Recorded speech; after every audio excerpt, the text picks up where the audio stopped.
Okay, welcome back. This is Wayne Madsen with the Wayne Madsen Report, coming to you live this February 5th from Washington, D.C. And looking at the latest news, wow, has Obama shown his links to the CIA? He sends as a special envoy to talk to Mubarak, a guy named Frank G. Wisner Jr. Now, Frank G. Wisner Jr. was Reagan's ambassador to Egypt. He is a personal friend of Mubarak. We're hearing conflicting signals out of this administration. This is the worst case of one hand not knowing what the other is doing. Although I would say that the CIA is in there. That is the hand. The CIA has all the cards. But he sends Wisner over there. Hillary and Obama are saying they want Mubarak out yesterday, basically. And here comes Wisner today speaking to a conference by video conference in Switzerland, in Munich, I should say, in Munich, and says, look, we have to let Mubarak stay in power and have a soft transition. Hillary's in the audience listening to this, and she says, oh, well, he's not speaking for the United States.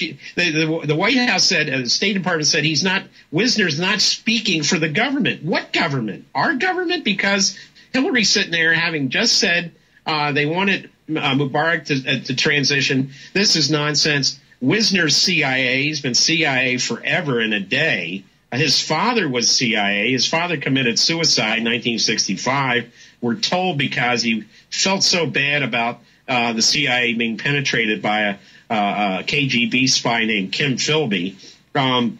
This Wisner is really a piece of work.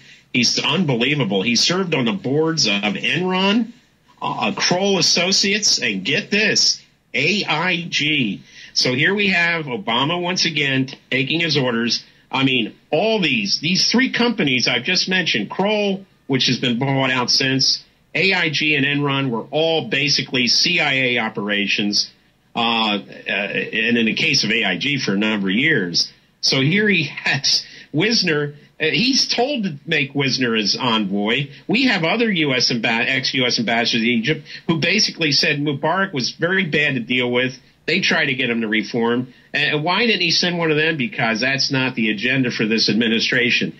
Obama and his entire family were CIA to one degree or another, and he's just taking his orders from the people who put him in, groomed him from a very young age, and put him in the White House. So I don't expect, the confusion, yes, obviously, there's always going to be confusion when you've got a CIA Manchurian candidate in the White House. And we see this playing out with this ridiculous Egyptian policy right now. I want to play these two clips before we go back to the calls.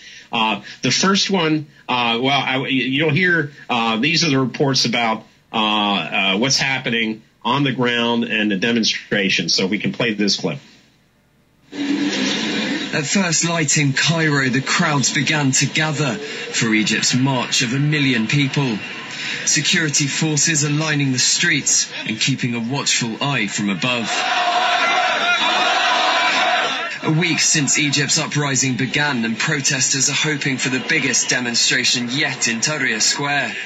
Egyptians of all ages have streamed in throughout the morning, demanding their president step down from power. In the square, effigies of President Mubarak hang from the lampposts. But despite the violent imagery, the crowds have remained peaceful. The army stationed around them have kept their weapons pointing away, keeping to their promise to allow peaceful demonstrations to be held. Outside the National Party's headquarters, one of the protesters has been calling for donations of rubbish for the government. The ground is clean. No one throw garbage on the ground. This is the National Party's headquarters. Anyone want to donate rubbish to the National Party?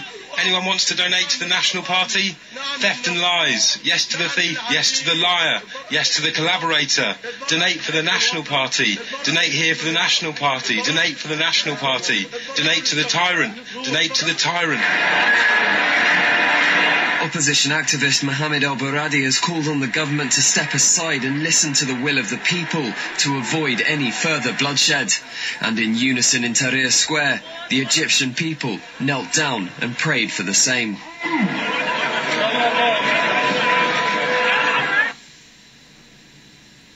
Okay, well, there you heard. That's from Cairo. Now, even the actor Omar Sharif, who lives in Egypt, said in an interview on Al Jazeera that Mubarak should listen to the people. In other words, he should step down. Well, maybe Omar Sharif needs to call his Funny Girl co-star, Barbra Streisand, and have her tell her people to stop supporting Mubarak and support the people of Egypt.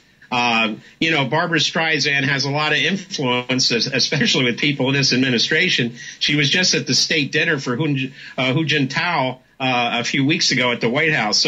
So maybe Omar Sharif needs to get Funny Girl to put pressure on her people to get with the program and stop supporting Mubarak, because that's our foreign policy throughout the Middle East is conducted through the prism of Israel, and that has got to stop. Now let's listen to this clip, and you'll be somewhat amazed when you find out where this takes place, because you're thinking Cairo and Tunis, if we can play this clip. Several hundred demonstrators now effectively in the city centre, having broken through several lines of police officers, police horses, police motorcycles and vans that have tried to block them along the route coming down one of the major roads into Manchester city centre, Oxford Road. They've now come down a road called Upper Brook Street, and as I say, really very close to the heart of the city. The police helicopter up above, we've seen groups of uniformed officers who really could do very little other than stand and watch them wherever they've been blocked. They found a route around the police officers. Bottles have been thrown, sticks, rocks. So far, we've not seen any windows smashed or the like, but there has been fighting on the ground. And ahead of me, several hundred people with masks over their faces, some of them waving flags bearing the symbol of anarchy. And certainly at the moment, without wanting to overstate it, it looks a little bit like anarchy. They're out of control, I think it's fair to say. Well, that was not Cairo, ladies and gentlemen. That was Manchester in the UK.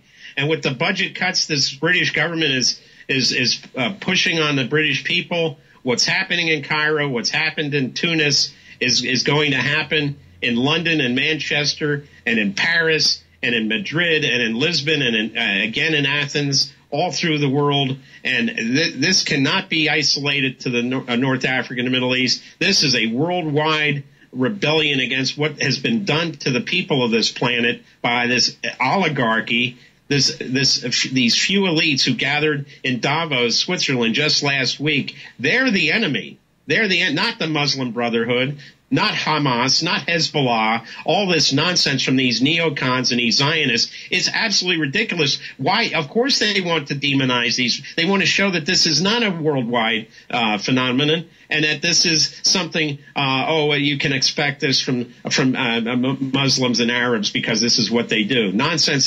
They are joining. The Arab world has woken up to what's going on, the same as the Greeks and the Italians and the Irish and the Icelanders and everybody else, and they're joining in. We need to support and not let the George Soroses of the world try to hijack these revolutions with his dumb, ridiculous Twitters and Facebooks, and all this other crap out there.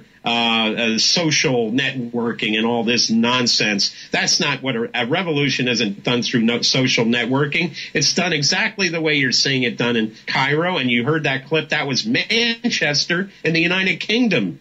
So I get back to the point. They want to isolate this to the Arab countries. This is the Arab countries joining in, waking up with the rest of us. And unfortunately, where are the Americans? We are fat.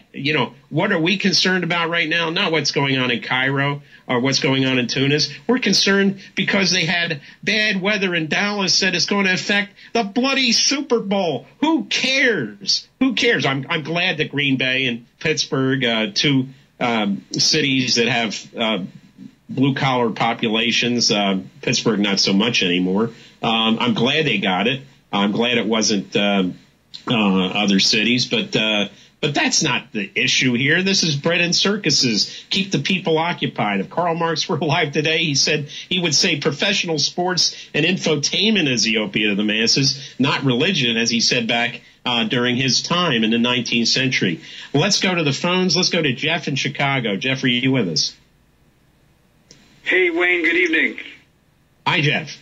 Hey, I'm not going to waste much time explaining what the people at home realize. That guy Carlisle, supposedly from Minnesota, was told by Rick Adams and by Deanna Spingola, RBN host, that guy is a disinfo agent. Being that I'm a very careful person who tries to make sure of what I say before I say it, that guy sickens me beyond belief how devious he is.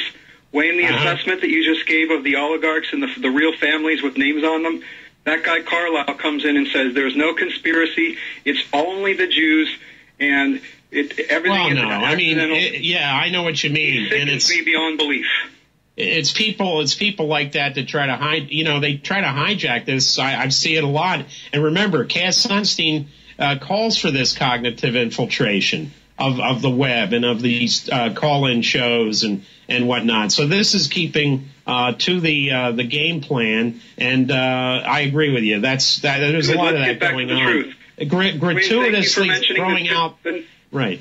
Yeah. That Pittsburgh is no longer so blue-collar. The RAND Corporation, the University of Pittsburgh, and Carnegie Mellon, etc., are prime information and weapons manufacturers that are part of this Illuminati enslavement of America.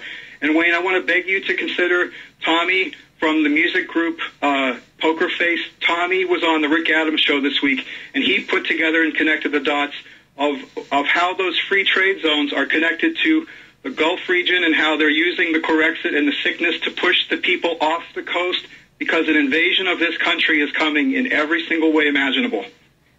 Well, I think the invasion, has taken place, and we've got one right in the White House right now. One of the invaders is there. Absolutely. Yeah, and okay. Well, thanks for calling in. Thanks, Wayne. And let's now go to Ruth, who's calling from Illinois. Wayne, thank you for hi. Thank you for taking my call. I have just one comment. They would prefer that the organizers use Facebook and Twitter because it's easily trackable. Oh, yeah. Back to whoever is sending the original message if they want to pick them up.